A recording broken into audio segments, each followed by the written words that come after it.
Hello everyone and welcome to the Hidden Lives of Writers.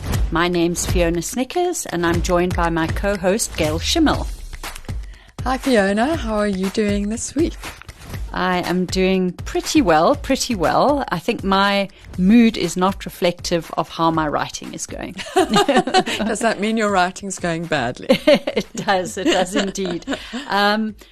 That's maybe not completely true. So I'm still at the stage where my current manuscript is in a drawer and I'm not allowing myself to work on it actively. Where are we in the countdown now?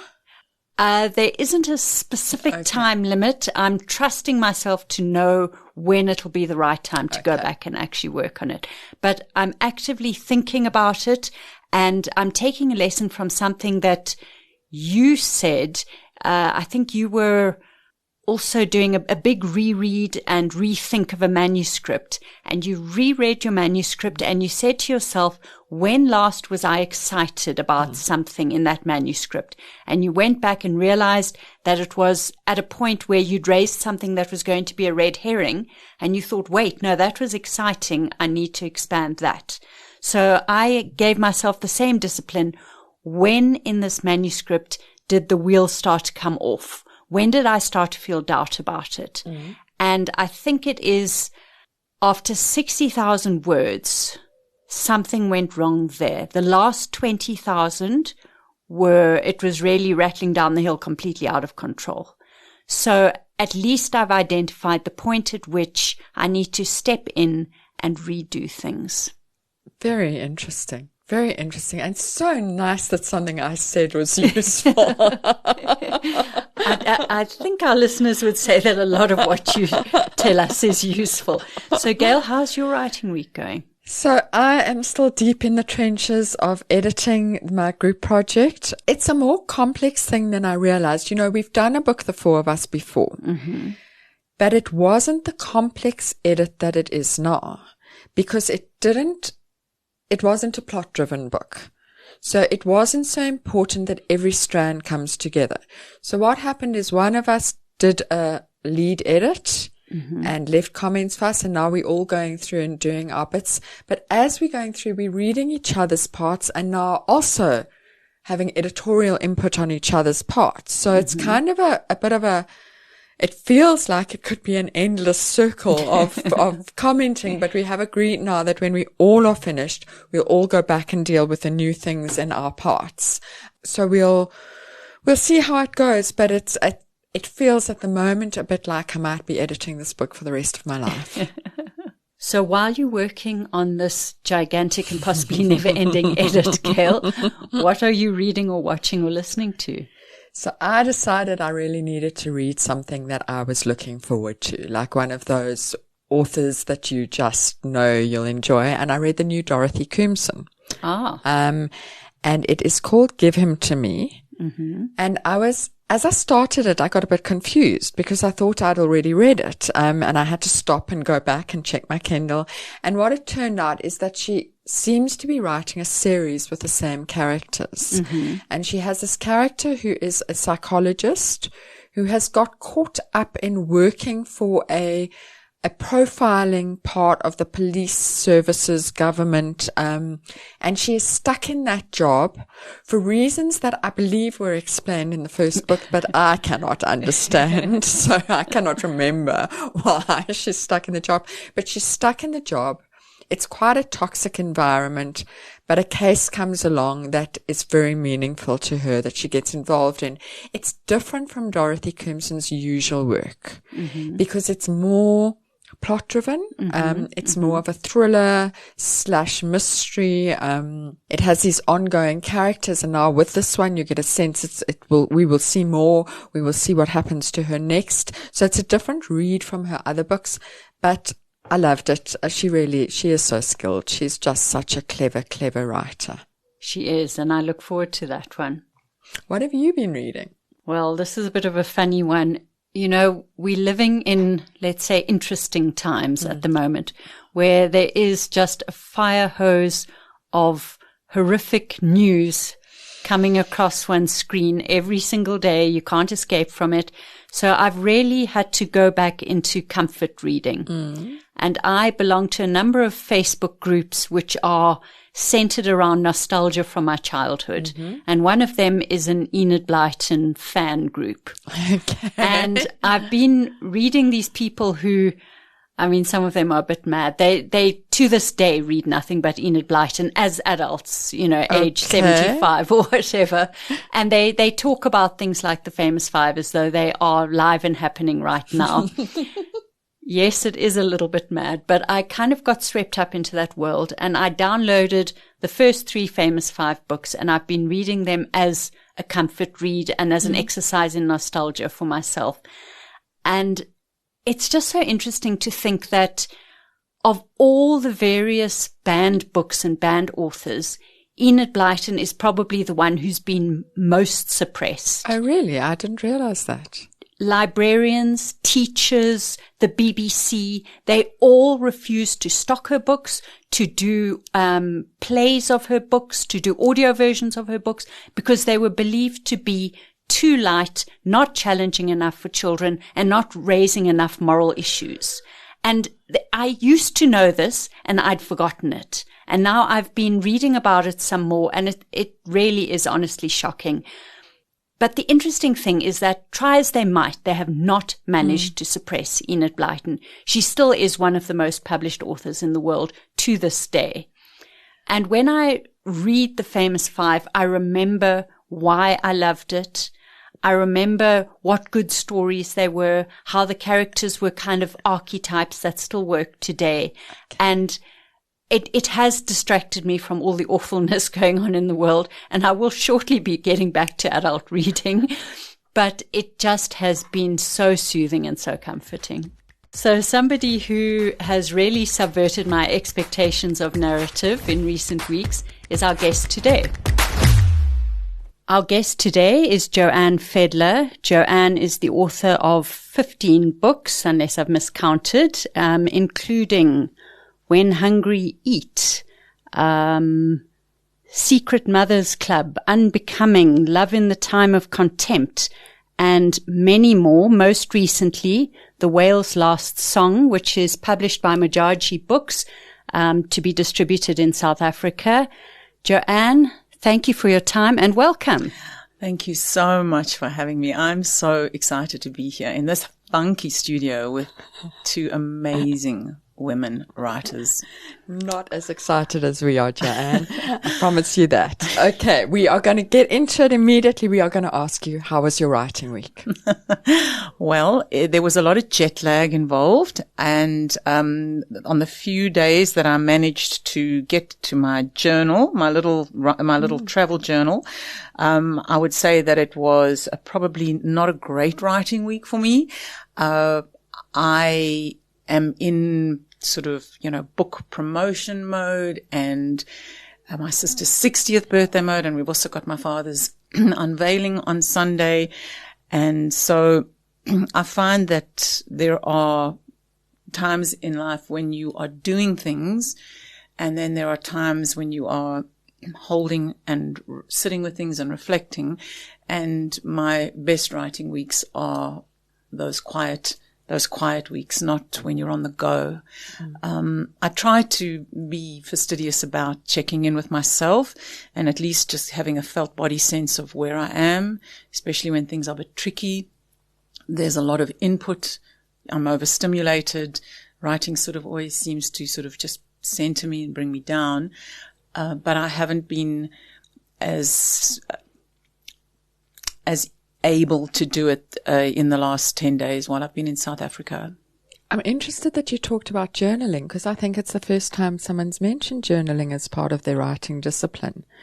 Yes, and I know that it can be incredibly beneficial. Yeah. Can you tell us a bit about that? When I think of my writing practice, for me, that's about doing something every day. And I don't work on projects every single day, but I write in a journal every day, and normally it would begin with me, if I can remember them, writing down my dreams. And recording those, I'm absolutely fascinated in the role of the unconscious and the subconscious mind in the creative process. So I'm always writing my dreams down, and I don't have a very exciting life as much as people might think otherwise. My life is really very, very small. I spend a lot of time on my own. I spend a little bit of time swimming. And so all the stuff that happens is really a kind of an internal, I don't think one would call it a monologue. Sometimes I like to think it's a dialogue, but it's probably a monologue.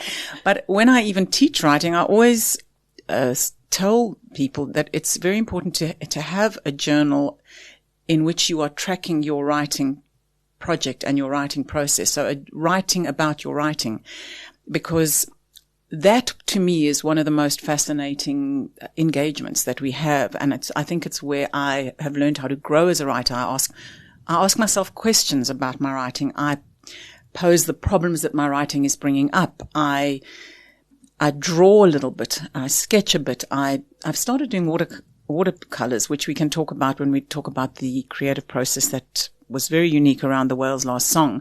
But for me, a writing practice is, about checking in with all the different aspects of my existence, my life, because they feel like they all sort of like melt together. And then any writing project that I have is almost like on a good day when I sort of maybe catch like the tail of something that feels silvery or, that shimmers in me, then I will think, okay, I'm going to use this and I'm going to go in and I'm going to work on that little piece, or I will focus on that.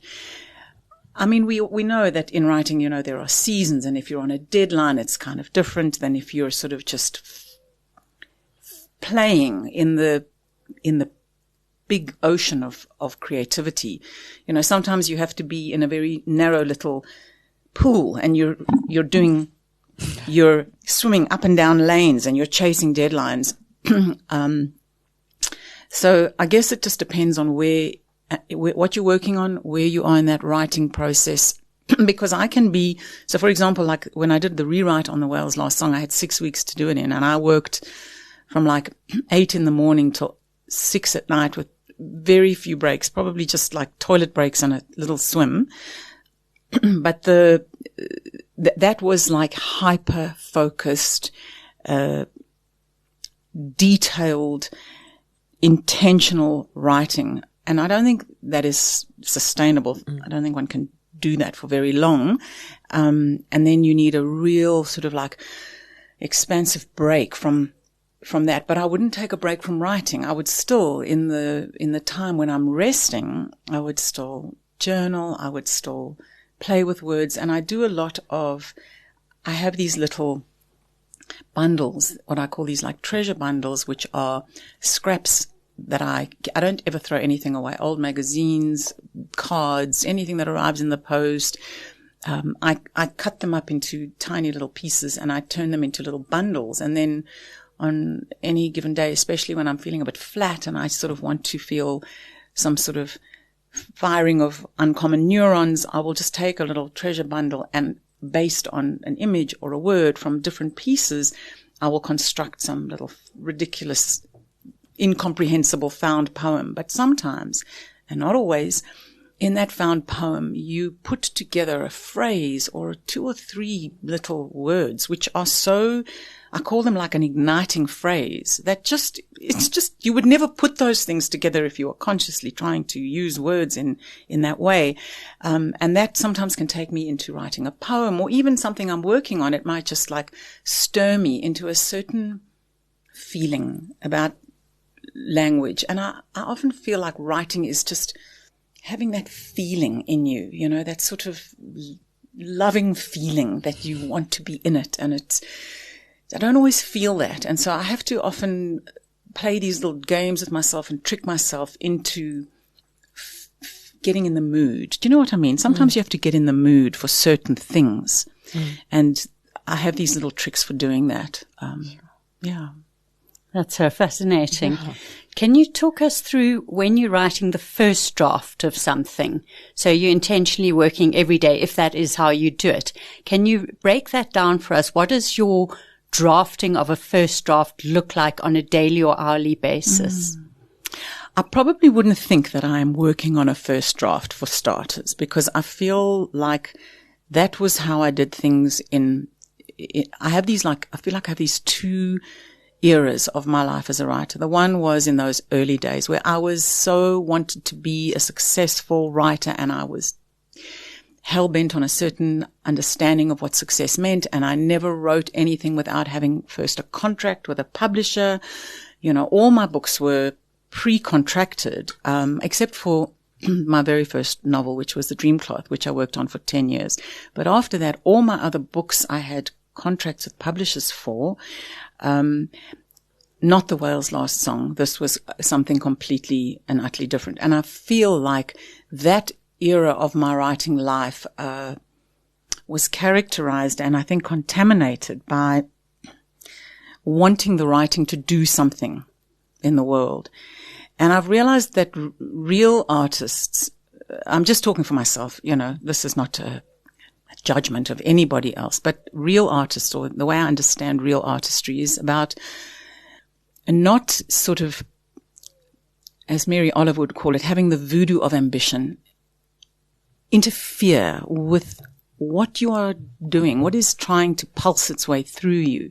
Because if you're over conscious about like where this is going and what it's going to do and excuse me, what it's got to look like, you start to worry about like who you're writing it for and the audience, and you know, is it going to hit its mark? So generally when I start in those days when I was writing a draft, I would be, and I am very disciplined because I'm a kind of a Virgo. I think like 5 of my planets are in Virgo. So like I can be hyper disciplined, hyper focused, attention to detail.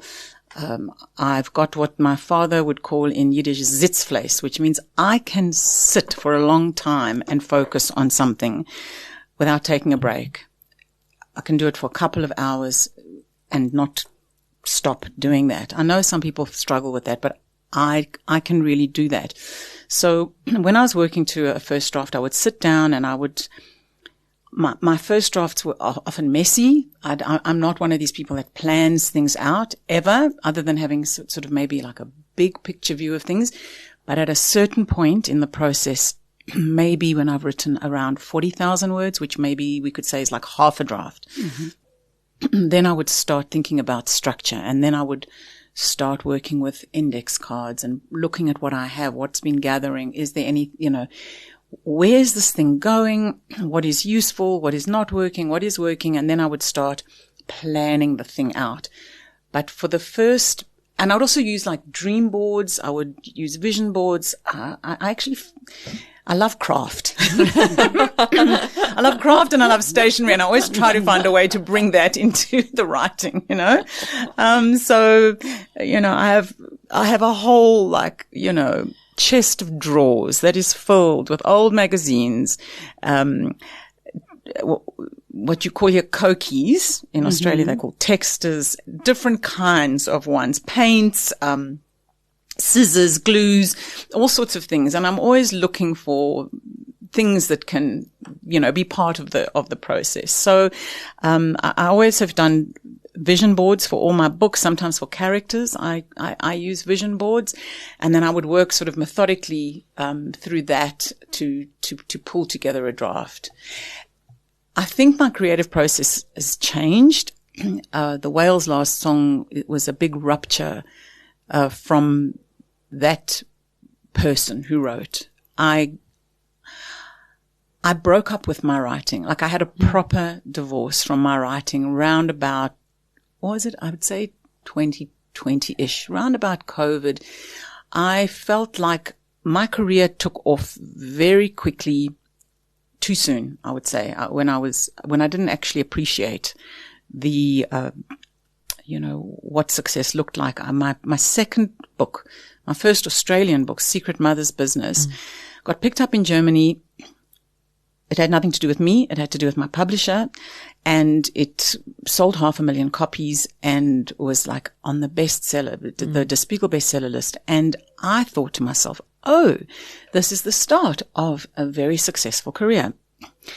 And what that was my success. That was my success. Everything since then has been a very, quite a very steep fall off a cliff. I did have some success with some of my other books that were picked up in Germany. For some reason, the Germans liked the books about motherhood, and even When Hungry Eat did really well there.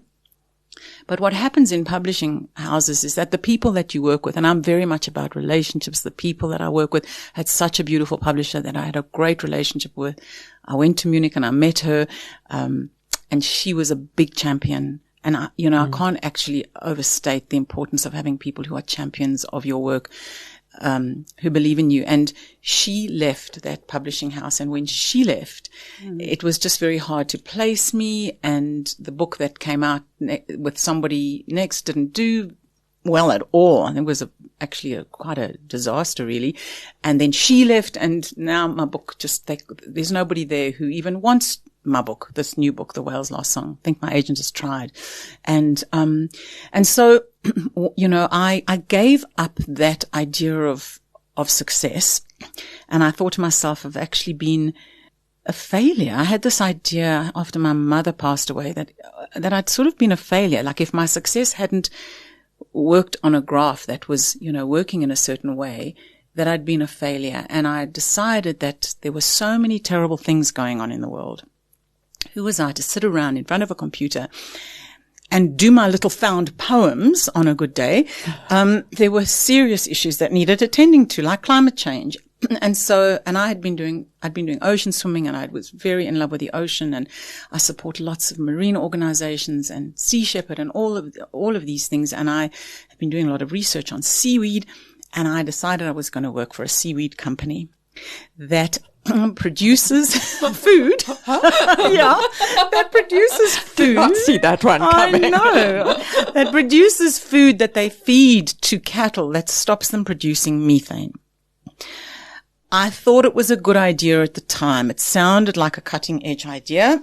And I did it for 6 weeks, and I realized it was a form of greenwashing, and I really realized that I am absolutely unemployable. Like, I cannot work for somebody. It was a very male-dominated environment, and what I saw there was just really, it made me terribly unhappy. And I had made this big announcement to all of my readers that I'm giving up writing, and I'm going to work in a seaweed company.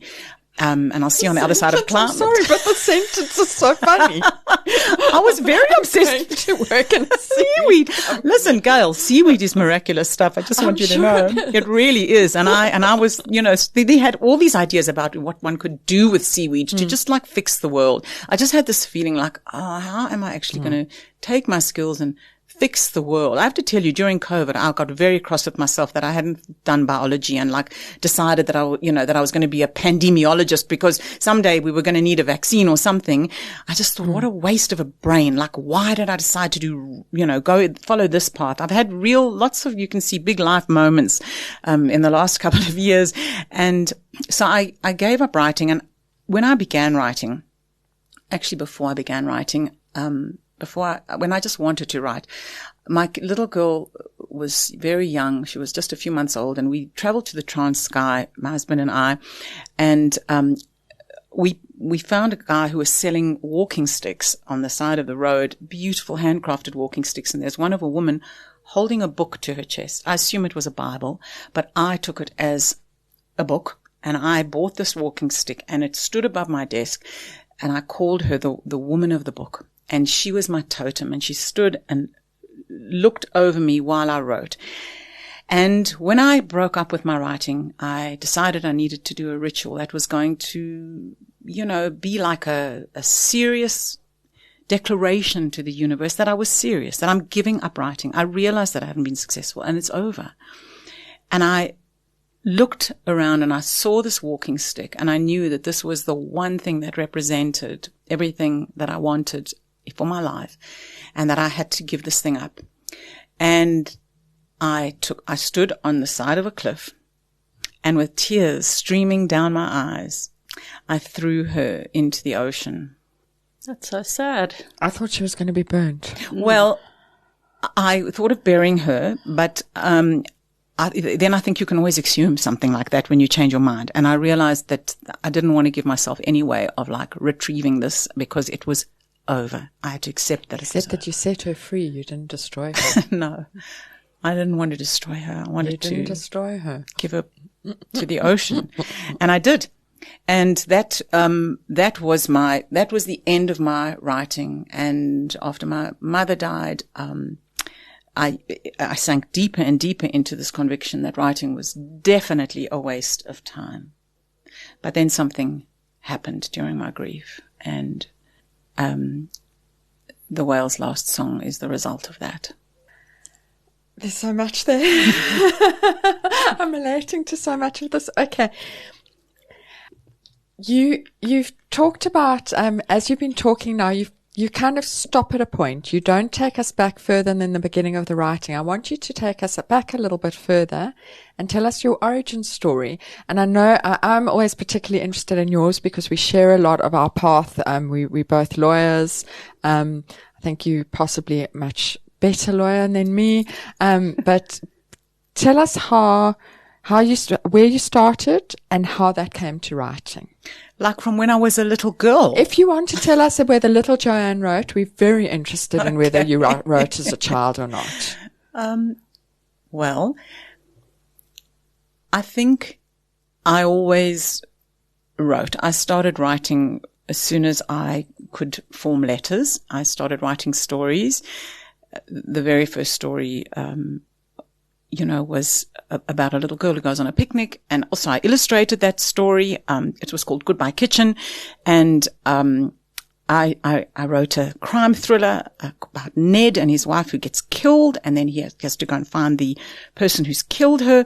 I mean, I didn't get very far on that because I had no idea how these things worked, but I always read and I wrote and I loved stories and I loved Enid Blyton. I know it's so, because I had a father who was such a creative force, I knew that from a blank piece of paper, you could create a world, and that world existed inside of you. It was not from outside.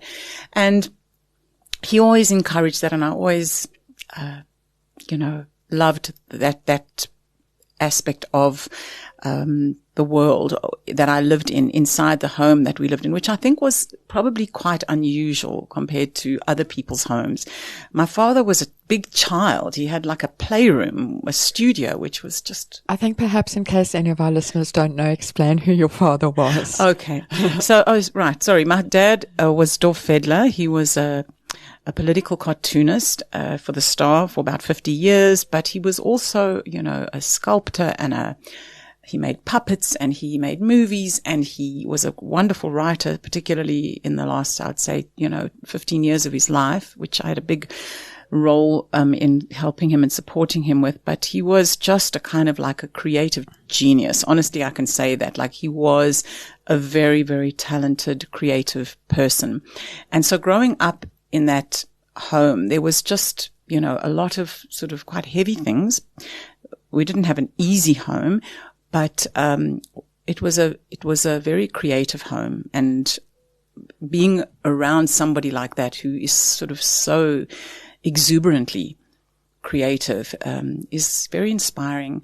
The idea that you should paint or that you should make a poem and you should do all these things. I think in a lot of households, these things are not regarded as worthwhile endeavors.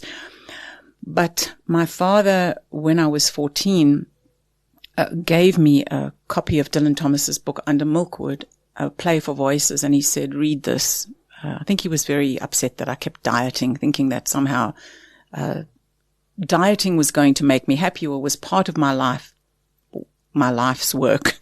He just said, you're never going to be a model, Joanne. You're going to be other things. So, and he gave me this book and I read this thing, and honestly, it was that feeling that I had inside of me of reading something I suppose one can only describe it as like maybe when you kiss somebody that you've wanted to kiss, and that feeling inside of you where everything explodes. It was it was like an arousal, like a kind of like a creative arousal of like, you could do this thing with language. And I knew from that moment that that's what I wanted to do. I wanted to do this sort of thing with words. And so my father definitely was the person who set me on this path. He was a huge influence on me, and we shared a great love of writing, and we would, up until he died recently, just a couple of weeks ago, we would speak every day, and very often our conversations were about what he'd read or his dreams or what we were thinking or what poetry we'd read. There were always creative conversations about movies or books or anything like that. So my whole life has sort of been, the foundations of all of that were really part of me, really deeply part of me. And what I want to say as well is that my mother, though she was a scientist and a doctor, was also a very creative person, kind of withheld in a lot of ways because she'd wanted to be an occupational therapist, and her father said, no, if you are going to do medicine, you should be the one giving the orders. And so he said she should become a doctor. But as a child, she painted and drew and was like a fashion designer. I've got a collection of like 500 little outfits she made for paper dolls that are just like works of art that I still want to figure out what to do with. So I feel like, and my father's mother was a poet. So I think that there were just lots of like creative energies and forces around me. And when I went to university, I did law and I did English, and I loved them both. One for what the English, for what it did for me inside, and the law for what I felt that it could possibly do for the country I was living in, for the issues that we were facing. And then when I finished my BA, I was at a crossroads of either doing honors in English or going on to do an LLB. And I chose to do an LLB because it felt like that was the right thing to do. It was about doing something that wasn't just made me feel good. I didn't see myself as like an English lecturer or anything like that. I felt like I wanted to be more like Ruth Bader Ginsburg or somebody like that, make a difference. And so I did law, and my life was law for a while, and I wasn't a very good lawyer, Gail. I just want to tell you. In fact, one of my professors said to me once that, Ms. Fedler, you have the brains to be a brilliant lawyer, but not the heart. I can vouch for that one, that you were a very good lecturer. That one, you can't argue. You can tell me you were a bad lawyer, but you can't tell me you were a bad lecturer because you lectured me. And you know this. I didn't know that I lectured you. But I kept it secret because I didn't come and go, oh, Joanne, our families are friends. Like, here I am. Because my main aim in life was to fly below the radar. Wow. But the lecture I remembered most. And look at you now. Yeah. Something happened. I don't really know what.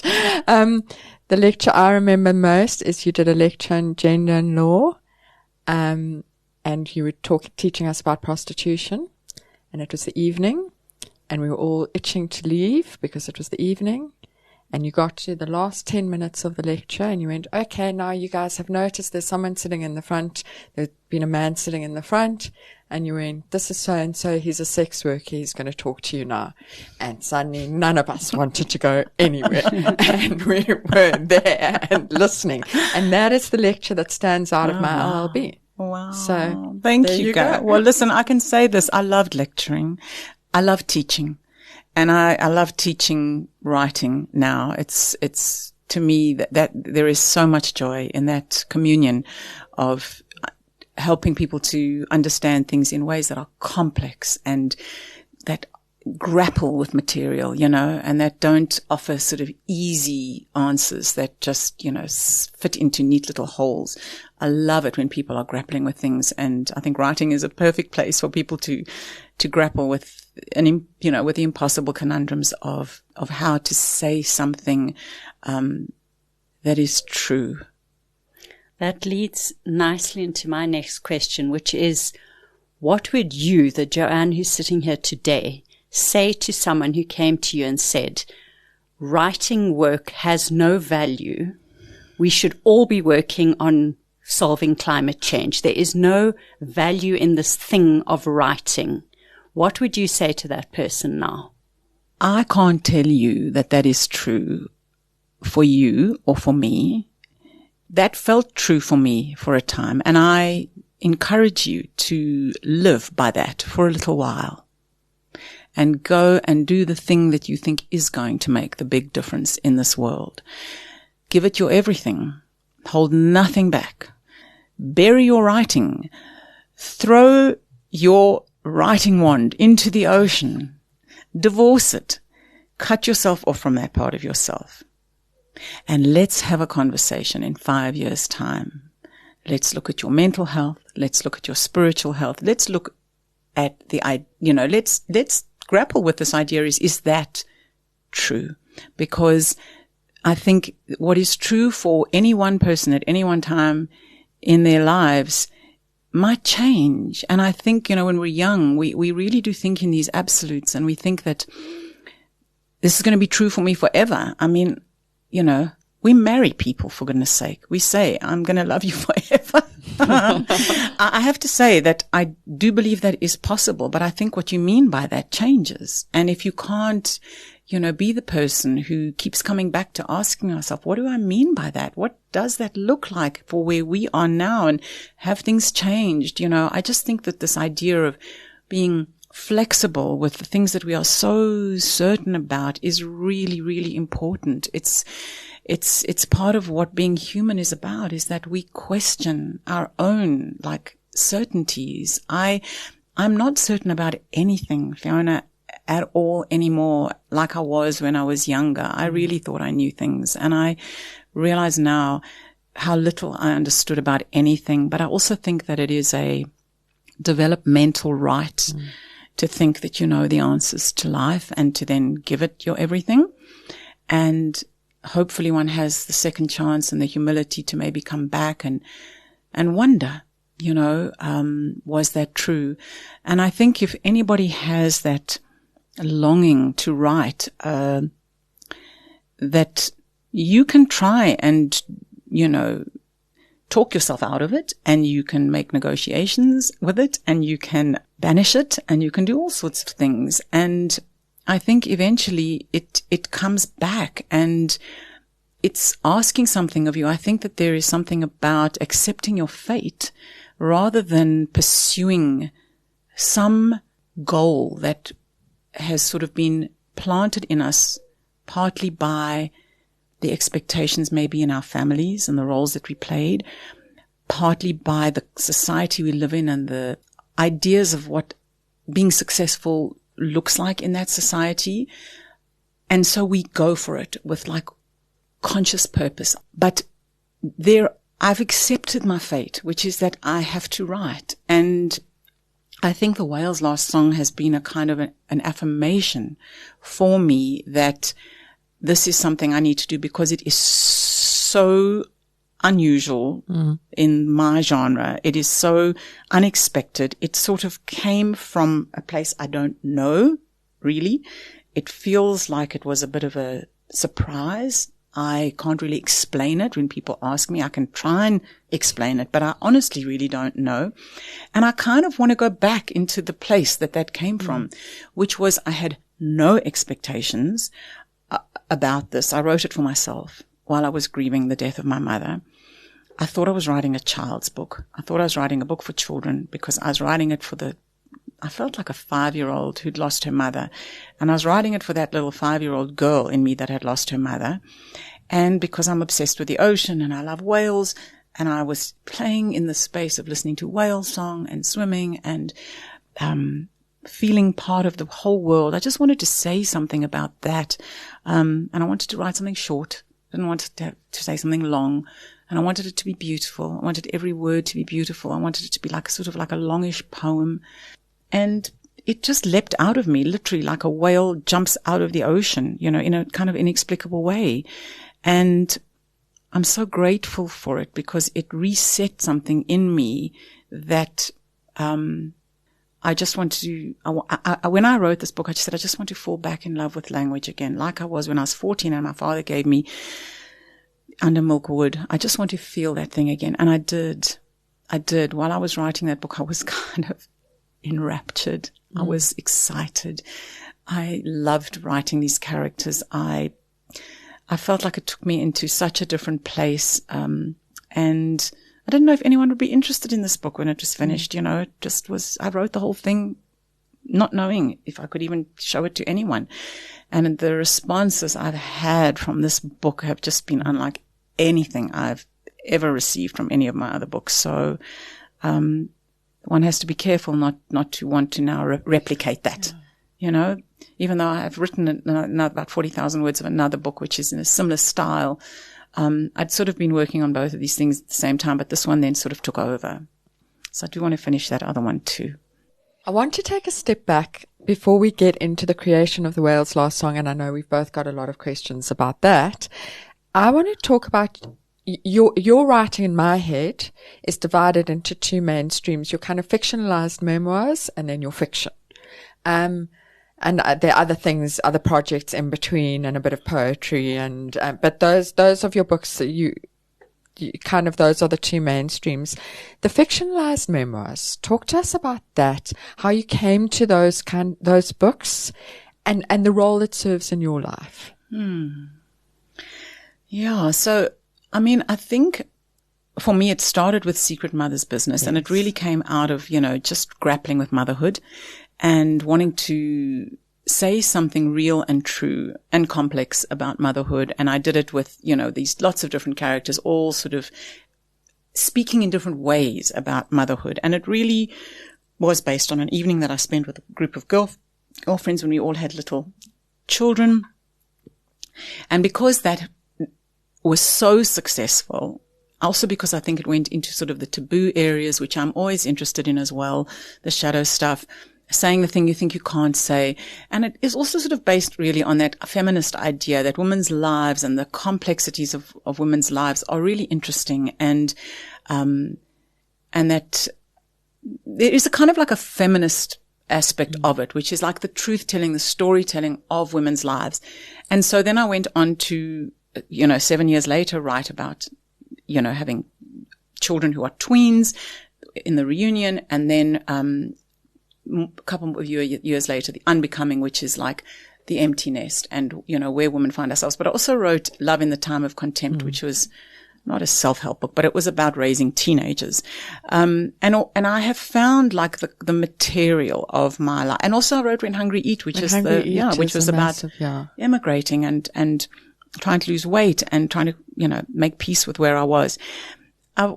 Because I suppose I journal a lot, and so the internal life is sort of quite interesting to me, the way we grapple, and also understanding too that whatever I'm grappling with has a resonance for other people. I think this is the thing that a lot of writers who write personal narrative or memoir struggle with. Who will be interested in anything that I have to say? And this is, I have to tell you, like 90% of the mentoring I do is to really get women to believe that what their lives is bringing up is more than interesting enough. You don't have to go to the Antarctic or, have some terrible thing happen to you for you to write something interesting. And I think, Jung has been a great influence on me because he believed that our memories and our dreams, that these were the things that were interesting and important, not the places you visited, not the things that have happened to you, but the meaning that you make of even the most mundane thing that happens to you. I mean, Mary Oliver spent her entire career writing about moss and rocks and nature. And, oh my God, imagine what the world would be without Mary Oliver's poetry, right? You don't have to have these major things happen to you for your stuff to be interesting. So I did a lot of that writing, and I have actually also just finished a memoir about my mother's death during COVID called Bring Us Home to Sorrow, which, is with my agent now.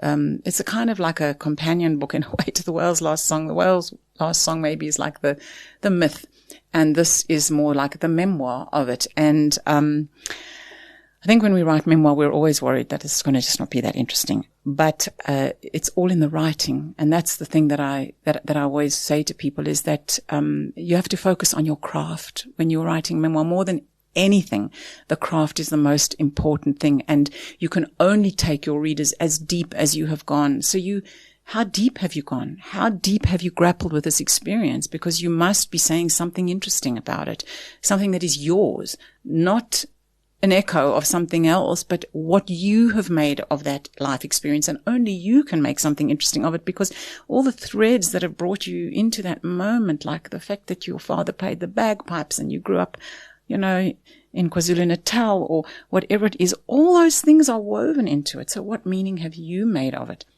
And if you make it so particularly personal, you will always be touching on a universal truth that will be a bridge into someone else's experience. And I've experienced this enough times now with all my very personal stuff. And people have said to me, oh my God, I felt like you were writing my story, even though I have not immigrated. This has not happened to me. That's not happened to me, because people don't understand that really we're all just writing about the same themes. And we're just using different details. Fiona, did you pick up there that the woman who gave up writing went on to work on 3 projects at once? Did you pick up that little thing? Because there's the book, and then the book that actually she was working on at the same time, but the Whale's Last Song took over, and then there's a memoir that just popped at us out of nowhere. Well, no, you'll tell you why. Because, Gail, I was keeping a journal when my mother was sick. I actually started writing notes letters to my mother when she was diagnosed with ovarian cancer. These were it was like a journal, but they were letters to her. And I just tracked this experience, everything that happened and all the feelings, And then she died, and I tracked that grief, and I carried on tracking all of that for like a year. And then I just left that. And that was like journaling, right? Those were like journaling. And then I came back into it. And that's a very important part of, I think, memoir, is coming back into an experience when you have some perspective, so that you can create a container that holds this thing, because that's when you have the perspective of what you're dealing with. And really what I came to understand was that this book was about distance, and the distance that happens from immigration, COVID, illness, and finally death. And how we navigate all of those things. I mean, I could only say this now because I've just finished writing a proposal for my agent where I had to look at what I had done. And, so there was the journaling, there was the writing of it, and I really focused on the writing. I wanted the writing to be rich and beautiful and painful and truthful. And I'm really happy with that. But again, like in the market that we're in, memoir is not a big seller. If you're not a big celebrity, it's very hard to sell. I might have to just put it out on my Substack chapter by chapter. We'll see how things go. The market is a different thing, and it's a different story, and you can't worry about that while you are working on something that is meaningful to you. And I think honestly that would be the thing that I would say to writers, is that you must work on the thing that is meaningful to you and will make meaning of your life. Because writing is a lonely business. It can be a boring business. It can be repetitive. And it sounds like in the early part of your career, the fuel that made you sit down and do it was this hunger to succeed, to be a successful, recognized writer. What is the fuel now? What keeps you bum in seat? What keeps you going? It's such a beautiful question. It just feels like a kind of a yearning to touch this like mysterious place again, to feel the joy of this gift, because we don't always think of it as a gift. Like, as you say, it can be drudge, and we don't get paid enough for what we do, and we can get so down on ourselves around the practicalities of writing. But honestly, it is, if you look at a dancer dancing, a painter painting, it's not as romantic as watching a writer write. But, I mean, that feeling inside yourself when you've written just one beautiful phrase or sentence. Like, it's very hard to describe to somebody else. It feels sort of like so self-congratulatory, but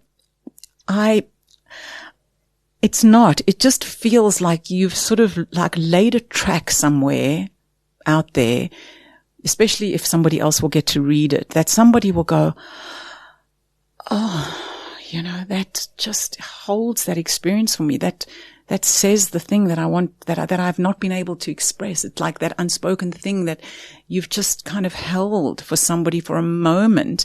And I feel that is the way that we, that we stay connected. And we have to be so, robust, because until somebody maybe reaches out to us or emails us or lets us know, we actually have no idea how this thing has landed. We don't get the applause of a rock star or a performer or anything like that. This is like a non-performative thing in a lot of ways, It is for the quieter. And I've realized actually, as much as my sort of persona is maybe one of an extrovert, that I am a deep introvert. I need a lot of solitude, a lot of alone time. That's, I think, why I love swimming, because nobody can get hold of me. Nobody talks to me. I can wave at the fish and the cuttlefish, and I am the most happy when I'm there, and I feel the most connected when I'm out there. But I think, Fiona, it's that's also hard work, is to stay in relationship with your writing is probably the hardest thing. It's the thing that I try to teach my writers. That's why I think the journaling is important, is because you need to stay in relationship with your writing. You have to stay connected to it. You have to keep asking yourself, why am I doing this? Is it still bringing me joy? If not, could I work on something that will bring me joy? And I feel like for myself, what I really needed to do was to connect with a kind of playfulness around my writing that I never had. It was always sort of like, as you say, very focused, very goal-oriented. And I want to have softer edges around that. I want to be more receptive to it maybe not landing anywhere. Some of the most the people that I most admire are these people who just head down, focus on the task that they've been given. And I like to look at artists as well as other creatives. I'm very interested in lots of people's creative process, not just writers, though I think for writers it is a very specific thing. It's not collaborative often until you have a wonderful editor to work with. It's not, you don't get that sort of buzz that other creative people seem to get. My daughter works in theatre, and I just see how much joy comes from that collaborative process, which one doesn't have as a writer. But even just like the opportunity, like today, to sit and talk to other people who just nodding when I'm talking, makes me feel like not such a freak, like, what I'm saying, you understand, and that's why I love teaching, is because, you do get to create these little communities of people that understand. And that's why sometimes it's nice just to get together with someone and sit and write together, even if you don't talk, but you're just, sharing that space together and encouraging each other, which we all really need to do. Joanne, you've touched on it, and something that Fiona and I are both very interested in is that you had to turn this book from a children's book into a novel. Just talk us through that, because we can't imagine. Yeah, you understand that when I got this email back from HarperCollins saying, we love this book, we love it, but it's not a children's book. This is a book for an adult market, and we want to market to an adult market, and it's more like The Little Prince, and it's more like, The Princess Bride and this sort of thing, that it was not just a question of adding boobs and mentions of sex and, making, these are not small changes. Like, the whole thing had to be reconceived, especially for her, my wonderful, wonderful publisher, Catherine Milne at HarperCollins. She said that I had made the evil marquee was a cartoon, and evil is not a cartoon. It is a very serious thing. And I had to take the evil in the story seriously. So with that as the foundation, like what it would mean to have like serious evil in the world. And I think what we're looking at in the world right now, that's right. She said, this is a book for our time. It's a book for what's happening now. And could you hold that? And I have to say, The Evil Marquis was based on Joseph Goebbels, who was a philologist and a manipulator of language. And he understood that you could manipulate people with language. If one has to go back to that wonderful question you asked, Fiona, about somebody who says, why is writing important? If we think about how much of the world takes place in words, on Twitter and on social media and the way people use language and the way people manipulate language, I would say that if we really focused on how we use language, we might actually have a kind of a better place in the world. You know, the world would be a better place. So I had to go back and really make this person evil. But when you think about, you know, what is evil, and you're thinking about it in a complex way, you understand that evil doesn't just arise from nowhere. Evil takes place in a society. It takes place in a context. And the story takes place in medieval Spain, you know, during the bubonic plague. And there are also witch hunts. And so there is genuine stuff going on there. But I sort of was making it palatable for a children's audience. So then I really went back and I looked at if these things were serious, like through lines in the story, like how that would really play out. So then you really are looking at the anxiety of a father who is bringing up a child that he's terrified might be called a witch. And how would you protect that person? And then how would his psychology change? The complexity of each character, you know, had to start to have these real depths.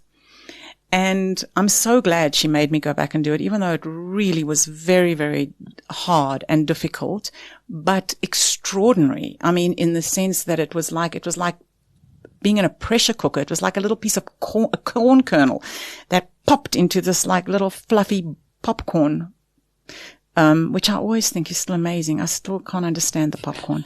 I'm still always amazed by that. But I mean, it really was like, to reconceive, the story was still the same, but the complexity, the depth and the subtleties and the implications of everything were more complex. And I think it made all the characters deeper, richer, and I just fell more and more in love with each of them as I went into it. I mean, maybe trying to do it as a children's story was a kind of a lazy option, but honestly, the reason I'd started writing The Whale's Last Song is that while I was grieving my mother, I couldn't write and I couldn't read. I couldn't concentrate. And I'd read Anne Patchett's beautiful book of essays, These Precious Days, and in it she has a chapter about this children's author, Kate DiCamillo, who I'd never heard of. And she has this gorgeous chapter about all of her books, and I felt like I could read children's stories. And I bought all of Kate DiCamillo's books and I read them all one after the other. And the one I fell mostly in love with was called The Magician's Elephant. And while I read that, I had that same feeling in me that I had when I'd read Dylan Thomas, and something started to stir. I finished that book and I got up and I went to my computer and I just saw this little girl. She was running through the cobbled street. She was on a mission. I didn't know what yet. And I saw she had a note in her hand and I didn't know what was on the note yet. And in her other hand, she had, just sort of a fork. And I thought, okay, these two things I have to resolve. I don't know why she's holding these things. I don't know what she's doing with them, but she's got to go somewhere and it's very important and it's urgent and there's big stakes here.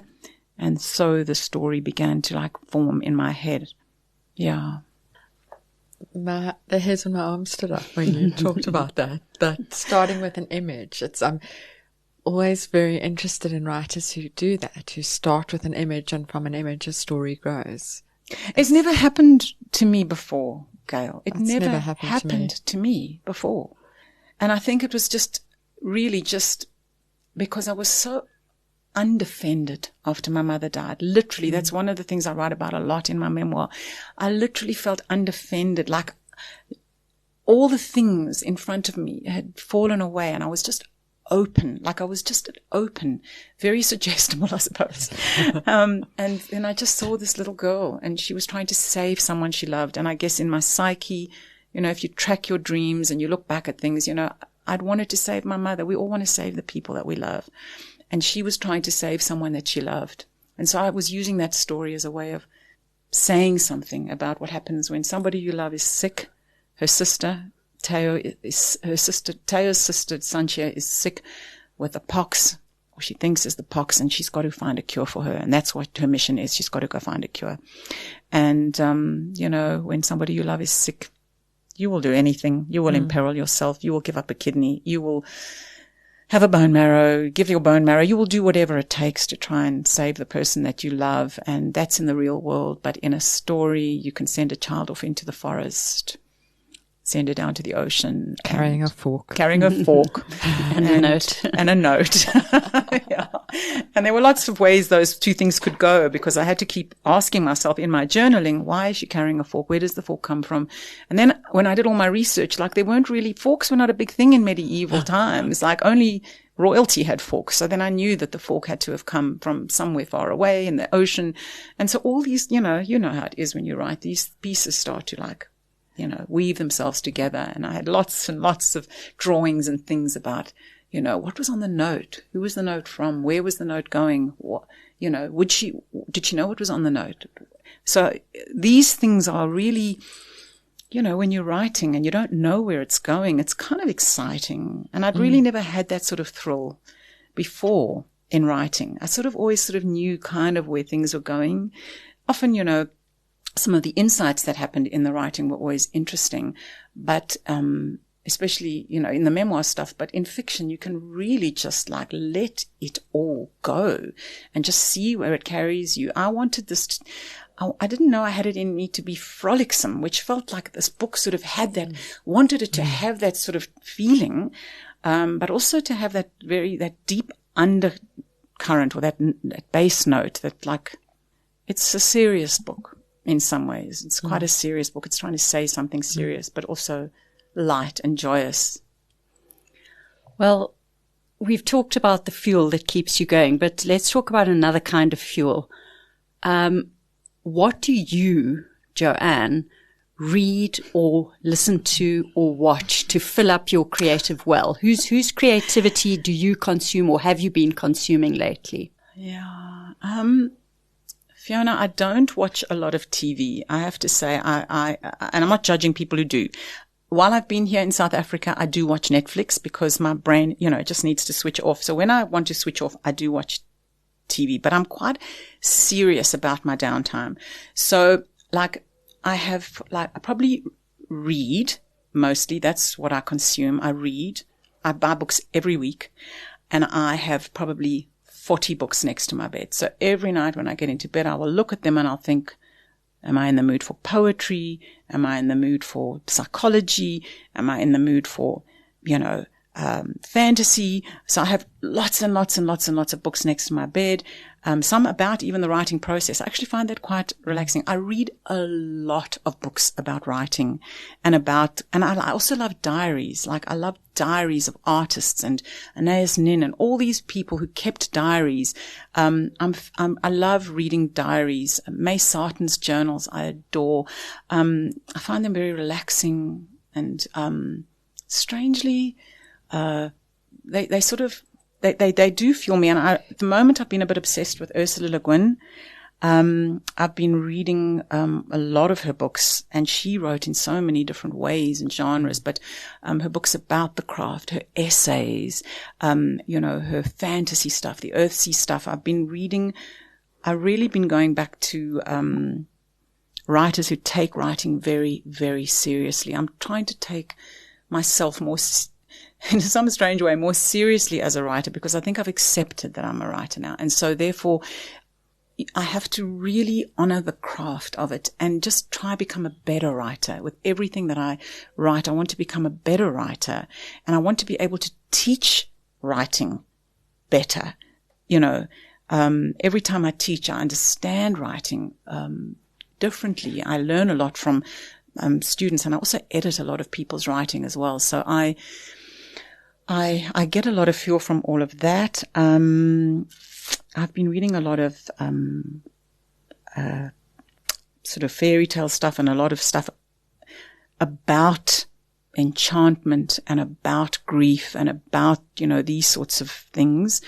I read a lot of poetry. I read poetry every day. I've got a huge collection of poetry, and, one can read and reread and reread and read. I'm reading a lot of William Stafford at the moment for some reason. I go through phases, Billy Collins and Ada Limon, and I often just pick up books, my poetry books, and just will dip in and out of them as a way of also just doing that thing of just arousing oneself. It's like, it's like the writer version of porn, you just read a little bit of poetry and see what gets stirred in you.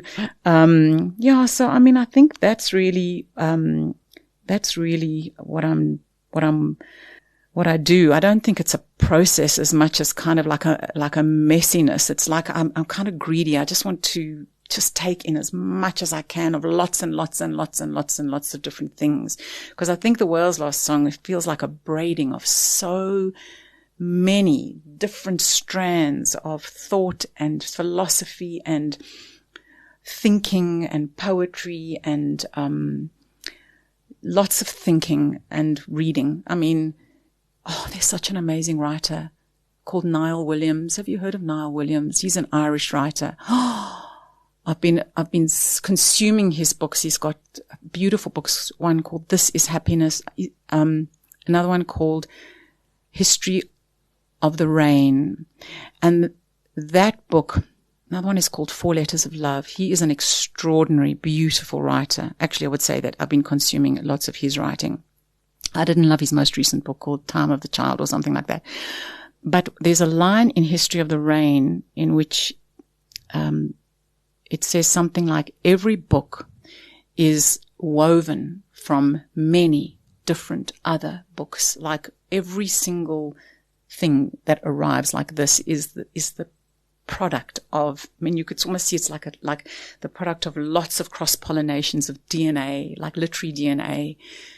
Everything I've read, everything I've thought, everything I've felt is inside the Whale's Last Song. Everything. It's quite an amazing thing to think that, and I'm sure that, and I think that's true of everything, unless one is sort of hyper-focused on a very sort of like, obscure area where one's focusing on one thing. But I think if one brings one's whole psyche in, including your dreams and your family and your history and your reading and your writing and all these tiny little, even if they are hidden within the text, like subterranean within it, it's all inside there. I think that's such a beautiful idea so nothing goes to waste. And in a way, that is the whole metaphor of the Whale's Last Song, is the central image of whalefall, which is when a whale dies in the ocean and it sinks slowly through the fathoms, and every single part of the whale goes and feeds and feeds and feeds and feeds millions and millions and gazillions of creatures.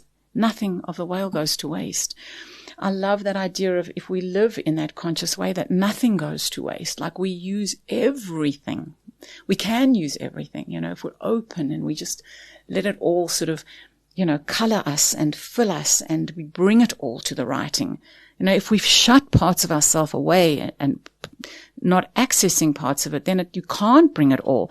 But if you open all those valves and you just like let it whoosh through you, it just arrives, on the page. And how beautiful is that? It's quite a gift, isn't it? That we can do that. I don't know how many people in their work get to bring all of that, into their work, to their whole lives on the page, Well, I keep wanting to call it the whale's last fall, because I'm so mesmerized by that image of a whale falling. But it is a magnificent book. Gail and I both absolutely loved it. It's a fable for adults with real characters, with real stakes and a real story. Thank you. And we enjoyed it so much, and we hope that everybody will buy this book, because it feels like such a necessary book for this time. If everyone needs to read it, it's so beautiful. It just is so, the language, I wanted to have a whole conversation about the language. The language is so beautiful, and I'm not normally a language person, so everyone go out and buy it. This is so true. Joanne, thank you so much for your time. We are so grateful to have had you in the studio today. I can't tell you what a joy and gift and pleasure it was to have this time with you to talk about it. I think this is one of those serendipities and unexpected gifts that you get as a writer, is to just talk about the thing that you've done. And with two such beautiful, creative, intelligent writers, it's just been such a joy. Thank you. Thank you, Jo. Gail, I don't know when I've ever been so inspired by a guest before. I want to run home and write, and the fact that I cannot is making me want to cry. You can just see that she is an incredible writing teacher. This is why people flock to have her as a mentor, to have her as a writing teacher, because she is so incredibly inspiring. Absolutely. There was so much. I mean, I kept writing little notes down. I kept thinking, I must remember this. I must learn from this. There's so much to unpack. I don't even know where we start. Do you have a starting point for us?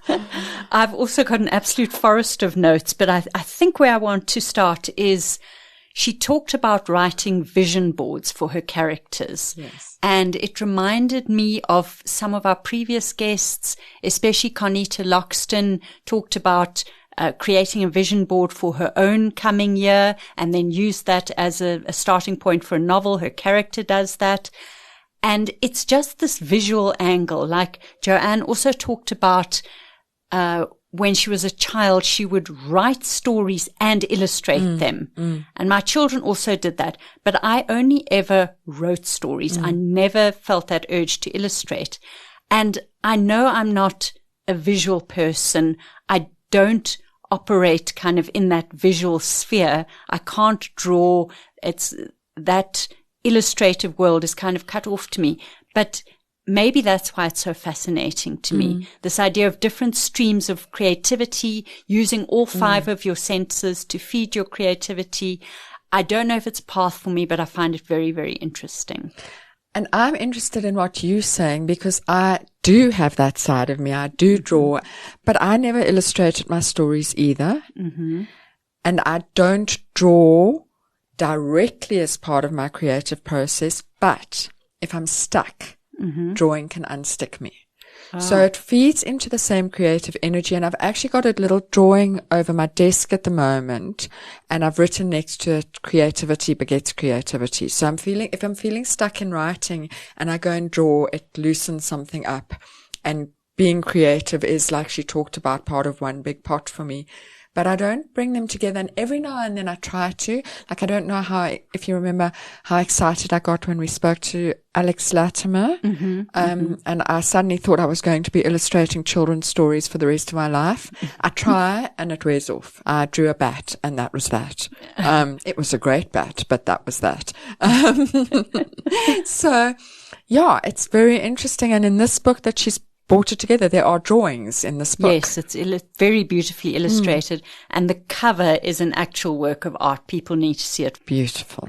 And what did you take from what Joanne said? I want to talk about 2 things. I'm going to talk about one, and then the other one relates to the advice and a realization I had recently. But she spoke about the voodoo of ambition and how she is pleased to be released from the voodoo of ambition. Fiona, I think you and I both suffer from the voodoo of ambition. I mean, I actually found myself describing myself to someone the other day in terms of my writing, and it's quite an odd phrase to use about yourself because it's quite self-pat on the back, but I feel I'm audaciously ambitious about my writing. Like, I don't see anything that I can't at least try to achieve. Right. And now I'm like, is that holding me back maybe? Yeah. I'm not sure. What do you think?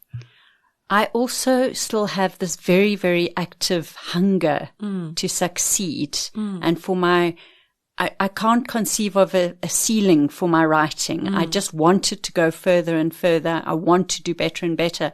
And that's why I asked Joanne, without that fuel, what fuel remains? Because I almost can't quite imagine it. But at the same time, I know that even if I knew for a fact that I'd never be published again, I would continue to write. It's a kind of compulsion for me. And I think you feel the same way. Am I right? I do. And this is where, writing for me is very much mixed up with that I want to be a best-selling writer. That's what I want to do with my writing. I want people to read my stories. But at the same time, as you say, I know that I would still probably write even if I didn't have any chance of that. So I'm not really sure what's driving me. I suppose it brings me back to that I have no idea why people write. I have no idea why I write. And it's very hard to unpack, perhaps. And perhaps, maybe Joanne, if you're listening to this, maybe she is actually still a little bit more ambitious than she allows herself to believe. She should be with this book. Yeah, she should be. It's a magnificent book. Hopefully the people listening to us are getting some joy out of their writing too. Let's hope so. And let's hope that they get joy from reading Joanne Fedler's latest book, The Whale's Last Song, and also check out her backlist because it really rewards going back to and reading or rereading. And if any of our listeners have got any comments to make on what Jo has said or what we've been talking about, please get in touch. We're on all social media across the board, and we'd love to hear from you.